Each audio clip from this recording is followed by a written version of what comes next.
Welcome back. In this video, I'll teach you everything that you need to know about Brugada syndrome and the changes that occur in ECG. It occurs due to mutation in the sodium channels, and it mainly affects the right ventricle. These changes are autosomally dominant inherited, and they are associated with sudden cardiac death. There are three types when it comes to an ECG. In type 1, you will have a coved elevation of the ST segment followed by a negative wave of a T wave. So a T wave inversion preceded by coved elevation of the ST segment. In type 2, you will have a saddle shape elevation of the ST segment initially starting at the J point, which is the end of the QRS complex.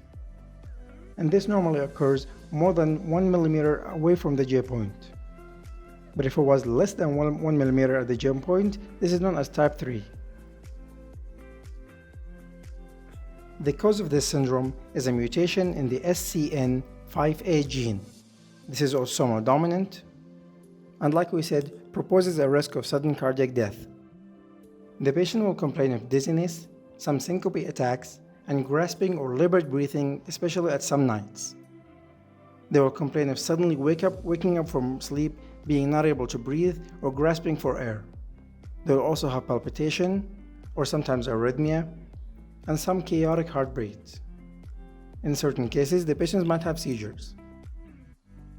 In these patients, we need to control the heart rate, so pacing is the main treatment, either with a permanent or temporary pacemaker.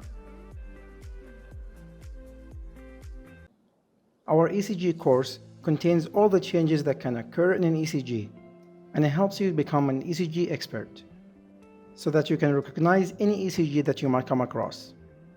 The course contains everything that might affect an ECG, all the symptoms, the causes, and of course the treatments.